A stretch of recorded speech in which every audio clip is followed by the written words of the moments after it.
Hello, this is Matt on the Moon Family Sedan channel. With the release of the Hinman emails and associated documents yesterday, one thing that came out, which I haven't had an opportunity to highlight yet because there's so damn much that came out, was a memo that we knew existed that the SEC never wanted us to see. We knew roughly what the topic of the memo was, but we were never intended to see it. Well, now it's out. And I'm going to share it with you at the beginning part of this video. And I'm going to share with you perspective from attorney John Deaton, in which he simply stated, quote, "No good deed goes unpunished," end quote. And he was referencing things that Ripple was doing that they didn't have to do, proactive things to provide clarity to markets, even though they're not required to, which ended up getting them in hot water with the SEC, unfunnily enough. But before going further, I do want to be clear that I do not have a legal or financial background of any kind. I am not offering legal or financial advice, and you definitely should not buy or sell anything because of anything I say or write. I'm just an enthusiast who enjoys making YouTube videos about crypto-related topics, but just as a hobby and just for fun. All right, here's a headline from the Crypto Basic. Crypto enthusiast says Jay Clayton wasn't interested in giving Ripple clarity about XRP. Deaton reacts. XRP enthusiasts have continued to comment on some of the documents released yesterday regarding the ongoing lawsuit between the SEC and Ripple. In a tweet yesterday, an XRP community member known as Ashley Prosper shared an internal SEC email labeled Exhibit 276 in the SEC v. Ripple lawsuit.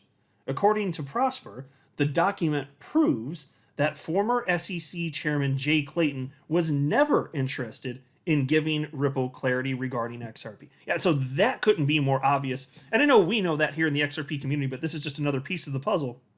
And it's nice to actually see this now that this stuff is out in the open. Again, so here it is. I didn't want to make you wait too long to see this thing.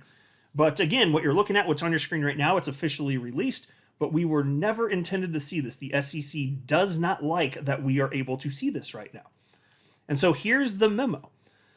And it's from August 20th of 2018. This is so long ago, almost 5 years ago. This is before on-demand liquidity had launched. On-demand liquidity actually didn't launch until the beginning of October of 2018.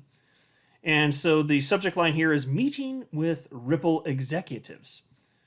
And you can see it's from, there's some names at the top there, deputy chief at the SEC, so on and so forth, and a senior policy advisor. And so I can't remember, there was some individual who I know no longer works at the SEC, because I remember that part of the story ultimately, who took this, who actually wrote the notes for this memo here. So what they do is they actually have somebody who, as far as I understand, they kind of just sit in the room observing meetings, kind of like a silent observer, and they take notes as to what's happening.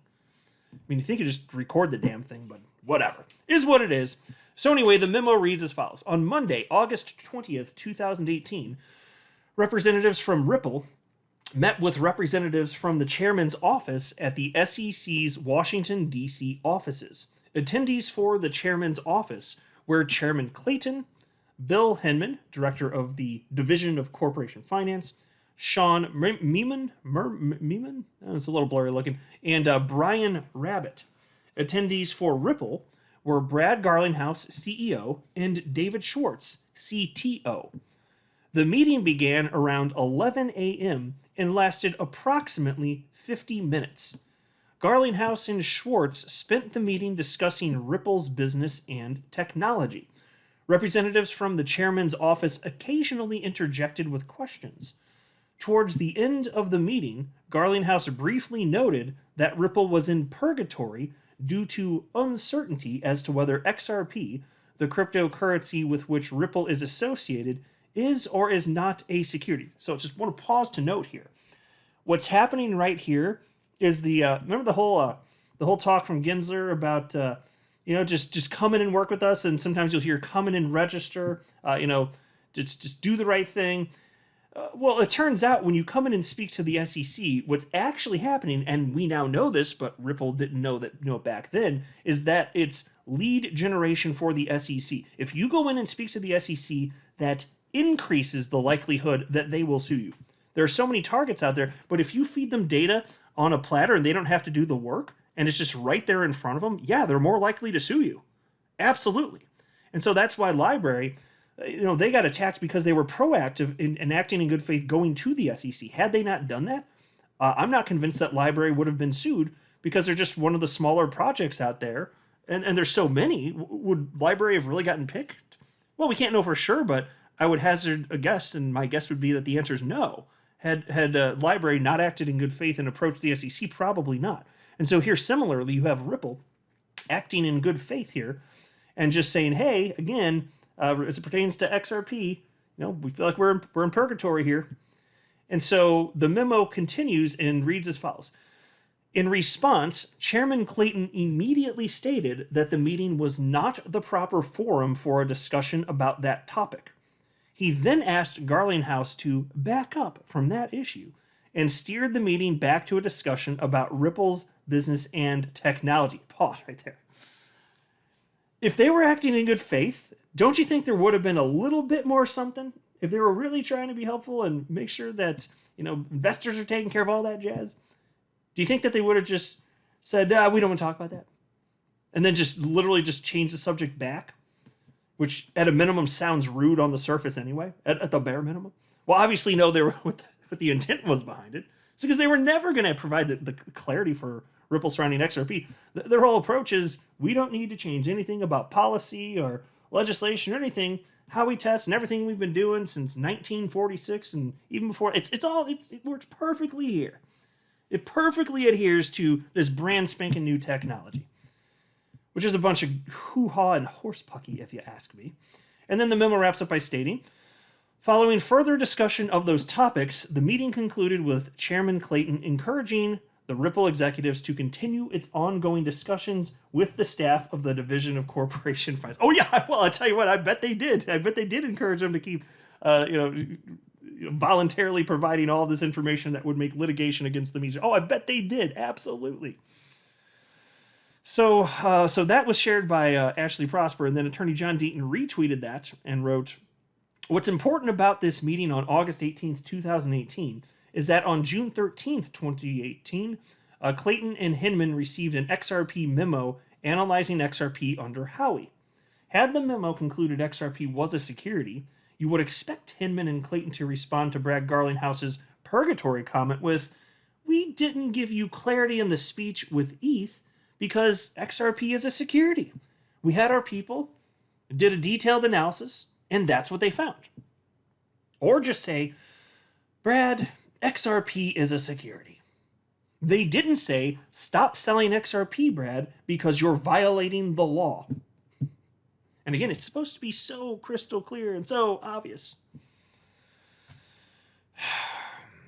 Here's perspective from attorney Jesse Hines. And of course, I've always been impressed by Ripple because my perspective has been for a long, long time that there is no company that's more transparent in the world of crypto and blockchain than Ripple. They go above and beyond and share all sorts of stuff that they have no legal requirement to do whatsoever, but they just do. They're acting in good faith. It's, good cheerleaders for the XRP ecosystem. And here's what Attorney Hines had to say. One of the things that Ripple has done right, in my opinion, for the longest time was the quarterly report. Here's an example of the Q1 2023 XRP Markets Report. Now, let's pause and note, if you've been in here for more than 5 minutes, you're aware of these reports, these quarterly reports. It's just XRP market reports where XRP, in terms of Ripple's transaction with it, they cite some numbers, internal numbers they don't have to share. They talk about the state of, the world of crypto and blockchain. And it's interesting. I always cover it on my channel when these reports come out here. And so you're probably aware of that unless you're brand new, which is why I just want to make sure we're all on the same page, or else the rest of this doesn't necessarily make sense. But Attorney Hines then says, and if I had to guess, this was done to respond to the information disparity between Ripple and regular holders. One of the things the SEC is supposed to protect people from is the information disparity. Ripple went above and beyond to try to cure that. We can argue back and forth about whether they should have done this or they needed to, but the point remains that they tried to create a solution to the recognition that they knew more than the regular market participants. I believed this for a while and screened it, but on this topic, more companies in the blockchain space should strive to be like Ripple. It is time for companies who have used blockchain as a tool to fundraise their project to open up avenues of transparency. This is where I believe future laws will be focused. First, we need to solve the problem of outlining what digital assets are and how they transform from security to something else. And then second, we need more rules around company transparency. So I will take a small issue with what he wrote there, and because it's never the asset itself, so I wouldn't word it like that. I know he's the attorney and I'm not. But, transforming as if it's an asset that is fundamentally something transformed to something else. If that's not what he meant, then I'd say it'd still be wise to probably try and clean up the language a little bit, just a friendly critique there. But I still like the cut of his jib on the rest of the stuff. And then he continues, and he talks about a project that he's been working on, and it's in here. I don't know anything about it. I'm just reading the thread just to be clear. He says, this is part of the reason that I was driven to create Seed Starter. Let me take a sip of water. I'm talking too much, damn it. So anyway, he says, this is part of the reason that I was driven to create Seed Starter.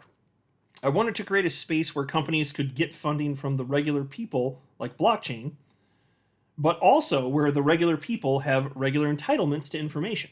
To sum this up, I think the future lies in more companies releasing reports like Ripple has done quarterly and increasing transparency. Yeah, okay, so fair enough point. I think that makes sense, and I think that we would all like companies to go in that direction. The problem is, in doing that in today's environment, not so hot. And so the thread was retweeted by attorney John Deaton, and he said, and you know what they say, no good deed goes unpunished? The SEC is arguing that Ripple's XRP market reports helps prove the case that XRP was/is an investment contract with Ripple. We are going over this and much more at 3 p.m., 90 minutes from now on Crypto Law Live. And so that actually, a couple things. That's absurd that the SEC is using this incredible transparency as a weapon against Ripple. That's just disgusting in and of itself. And secondly, I actually was able to catch live. I didn't know if I was going to be able to because afternoons and early evenings can be pretty busy, but I was able to catch that live stream. I'm sure I'm going to be talking about that tomorrow, but there was some very interesting stuff said. So John Deaton had on attorney Jeremy Hogan and a couple other attorneys, including an SEC attorney. And there was definitely some interesting back and forth there because, and it was an adult civil discussion, which I thoroughly enjoyed. It's not mudslinging, but there were people that have different viewpoints sharing their perspectives in good faith. As far as I could tell, it looks like everybody was acting in good faith. So more on that at a separate time, though. But I'm going to go ahead and wrap up here for now. There's so much going on. It's so hard to, I'll tell you, the last few days, it's been difficult to cover sufficiently everything that's going on. And it's always the case that if you're running a YouTube channel like this, you can never cover everything. There's never enough time to cover everything, even if for an XRP-centric channel. But I think I've done a pretty decent job picking out the meat of what's going on here. But sometimes it's just the case, yeah, is what it is. But no, this one was really interesting, so probably going to talk about that a little bit more tomorrow. But I'm going to wrap up here. I'm not a financial advisor. You should not buy or sell anything because of anything I say or write. That would be a very, very, very bad idea. Until next time, to the Moon Family Sedan.